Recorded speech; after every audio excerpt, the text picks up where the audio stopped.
Hoje é dia 7 de setembro, dia da proclamação da independência do Brasil. Aqui é possível acompanhar manifestações políticas na cidade de São Paulo. O dia, antes voltado à memória da emancipação brasileira, agora é voltado ao debate político polarizado.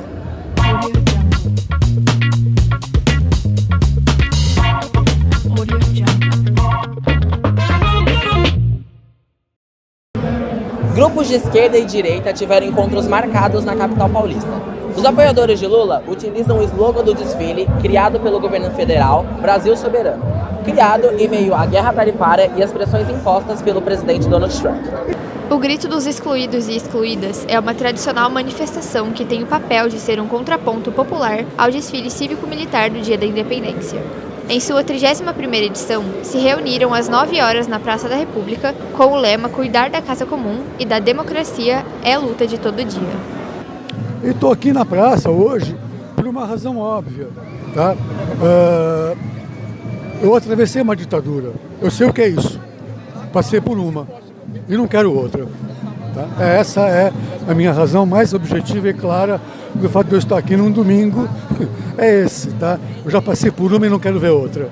Já os apoiadores de Jair Bolsonaro utilizam a data para criticar as investigações envolvendo o ex-presidente e os magistrados responsáveis pelos julgamentos. Também demonstram apoio a Donald Trump e a aplicação da Lei Magnitsky contra o ministro Alexandre de Moraes. As manifestações dos grupos de direita aconteceram na Avenida Paulista às 3 horas da tarde. Eu trabalho no ramo gráfico, né? Então eu resolvi produzir uma faixa para trazer um apoio para a turma aqui, para demonstrar tudo essa insegurança que o país passa por hoje, né? A gente não sabe, se não mudar essa história, vamos virar uma Venezuela, né? Com certeza. Então o povo tem que se mobilizar, tem que se conscientizar e tem que vir para as ruas, senão isso não vai dar certo. O Brasil não é livre, nunca foi, né? Passou por vários golpes, né? Toda a história do Brasil, né? E a gente teve uma oportunidade grande, né, com o Bolsonaro, né? Se continuasse, o Brasil realmente seria um país livre, né? Hoje nós não somos amarrados, né?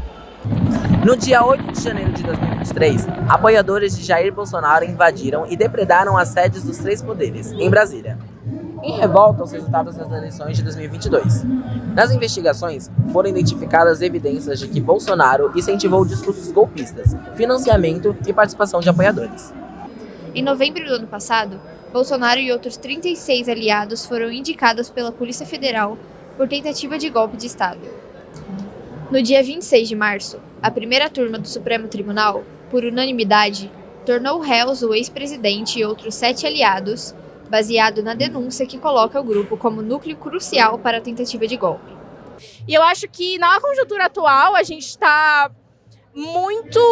é muito importante que a gente não tenha a anistia do Bolsonaro e os golpistas e tudo mais, até porque a gente vê esse reflexo no estado de São Paulo, com o governo do Tarcísio e tudo mais, o que a gente tem passado com a polícia militar em São Paulo, e a gente vê ele como um cenário, como um espelho do Bolsonaro, do que ele foi para o Brasil, tanto na época da Covid, né, com as 700 mil mortes, e a gente vê aqui em São Paulo também uma polícia que tem matado mais, uma polícia que tem atingido até os números mais altos do que a polícia do Alckmin em 2016. Então a gente vê muito no Tarcísio o que a gente via no Bolsonaro, no governo dele. Então por isso é importante que não haja anistia para os golpistas, porque a gente entende que pode se repetir esse mesmo movimento, esse mesmo tipo de política fascista, enfim, a escala nacional e não só a escala estadual.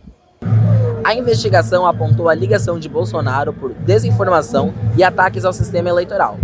Ele também foi acusado de incitar e apoiar o golpe de Estado. 5 meses depois, o ministro Alexandre de Moraes determinou que Bolsonaro estivesse sob prisão domiciliar. Esse processo culminou na primeira sessão do julgamento do ex-presidente no STF, que ocorreu no dia 2 de setembro. Tem algo bom. Um presidente que está inelegível porque estava reunidos com embaixadores. Qual o crime? Prerrogativa do presidente. Aí a gente vai lá e tem o golpe do 8 de janeiro. Calma aí. Nos autos do processo, fala o relator, o mesmo que é relator, que é presidente, que é investigador, que é juiz, que se diz vítima, Quais são os crimes? O Estado Democrático de Direito, a abolição do Estado Democrático de Direito com mão armada. Qual a mão armada? Bíblia. Bolsonaro estava no Brasil 8 de janeiro? Não. Pelo contrário, ele já tinha feito toda a transição de forma pacífica, nomeou o ministro da Defesa, José Múrcio, ainda no período de transição, em novembro de 2022. Então, a própria delação premiada, que são aquilo que poderia incriminar o Bolsonaro, se fosse verdade, se tivesse uma tentativa de golpe, o delator que por várias vezes não apresenta nada que venha comprometer o Bolsonaro. Então, a gente sabe que isso aí, mais cedo ou mais tarde, é um castelo de areia que a gente tem certeza que vai cair por terra. Bolsonaristas simpatizam com a aplicação da Lei Magnitsky por parte de Donald Trump. Esse dispositivo da legislação estadunidense permite que o país aplique sanções econômicas contra acusados comprovadamente de corrupção ou violação dos direitos humanos. Brasil e Estados Unidos economicamente falando, nós temos já um histórico de mais de 100 anos, né? Então, assim, ainda que a economia esteja um pouco abalada por conta dessas situações que estão ocorrendo, eu creio que os Estados Unidos, talvez indiretamente, possa ajudar o Brasil, principalmente o nosso ex-presidente, numa situação de uma possível reeleição. O bloqueio de contas bancárias ou de bens no solo estadunidense são algumas das medidas que podem ser aplicadas. Alexandre de Moraes e outros ministros do STF já haviam sido proibidos de entrar nos Estados Unidos através dessa lei.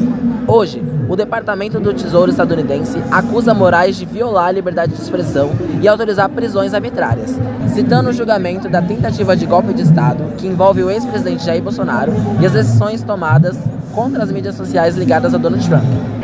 Eu acho que não tinha que ter julgamento, ele não fez nada. Eles querem tirar o adversário, é o que a esquerda faz. Ela tira o adversário, em vez dela querer concorrer, ela tira, elimina o adversário. Ela não compete, ela elimina. Além da Lei Magnitsky, Trump também interferiu na política brasileira com o tarifaço, no qual os produtos brasileiros foram taxados com 50% a partir do dia 1º de agosto. Essa imposição pode provocar grandes quedas econômicas nas exportações, já que os Estados Unidos são o segundo maior consumidor de produtos brasileiros.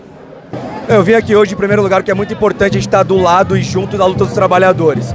A luta pela soberania nacional contra o tarifaço e por tudo que gira em torno da proteção dos direitos dos trabalhadores é uma luta que a gente tem que ser de forma coletiva e no espaço público. Então a gente tem que ficar de olho nessa situação, porque nenhum campo de concentração, nenhum nazismo começou no campo de concentração. Ele costuma começar com coisas assim, que aconteceu com o Brasil. Um país querer mandar na gente, querer invadir a gente de forma comercial, mas depois ela faz de forma literal. Além do tópico da soberania nacional e o discurso contra a anistia, a Central Única dos Trabalhadores também defende a isenção do imposto de renda para quem recebe até R$5 mil e o fim da escala 6x1. Olha, a dificuldade é que o tempo dele é muito pouco. Vamos dizer que um trabalhador que trabalha das 10 às 3 da manhã, ele chega em casa às 5, conforme seja a distância. Então ele tem que levantar no outro dia para trabalhar de novo, tem uma dificuldade muito grande. Por isso que nós lutamos pelo 5x2, entendeu? Seria uma coisa boa para o trabalhador e que não dá prejuízo para o patrão, entendeu? Porque tem os substitutos. Aí esse seria o nosso caso. E nós estamos aqui hoje por esse manifesto, né? Tentamos levar isso para o Congresso, para ser aprovado no Congresso, e vamos ver se nós leva. O dia 7 de setembro, como data que marca a independência do país, se tornou plano de fundo para um debate acerca do atual cenário político brasileiro, o qual também envolve o contexto global. Hoje, o povo brasileiro foi às ruas para expressar diferentes visões, com pautas que criticam algumas situações e defendem outras, mas que marcam sua luta na história.